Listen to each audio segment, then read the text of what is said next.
Hi hello' friends, মই mini ব্লগত আপোনাক স্বাগতম। আজি বনাব লৈছোঁ চুজিৰ লাড়ু। চাওক চুজিৰ লাড়ু কেনেকৈ বনায়। এয়া দেখিছে না, চুজিকণ ধুনীয়াকৈ ভাজি লৈছোঁ, মিঠৈকণ দিছোঁ, আৰু এয়া দেখিছে না, মিঠৈ আৰু নাৰিকলখন দিছোঁ। এতিয়া মিঠৈ নাৰিকলখন একেলগে লগ কৰি ভাজিছোঁ।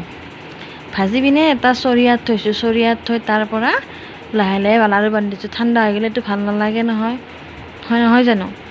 তাৰপিছত এতিয়া দেখিছে না, এই লাড়ুবিলাক হৈ গৈছে, দেখিছে নহয়, এয়া দেখিছে কি ধুনীয়া আছে। চুজি লাড়ু এনেকৈ খাই খুব ভাল লাগে। নাৰিকল মিঠৈটো মিছল কৰি লৈছোঁ প্ৰথমতে, তাৰপিছত মিছল কৰি ভাজি তাতে নাৰিকল চুজিখিনিত কাঁহীখনতে চৰিয়াটোতে থৈ তাতে হেতা পাতিলে কেৰাহীৰ পৰা অকণ অকণকৈ আনি বান্ধি আছোঁ। দেখিছে নহয়, এইটো লাড়ু খাবলৈ খুব টেষ্টি হয়। আপোনালোকে এনেকুৱা লাড়ু খাই ভাল পায়নে নাপায় মোক জনাবচোন দেই। আৰু যদি মোৰ কিবা ভুল হৈছে মাফ কৰি দিব, আৰু যদি কিবা মানে কমেণ্ট কৰিব লগা আছে তেতিয়াহ'লে মোৰ কমেণ্ট বক্সত কমেণ্ট এটা কৰিবলৈ নাপাহৰিব। জয় আই অসম।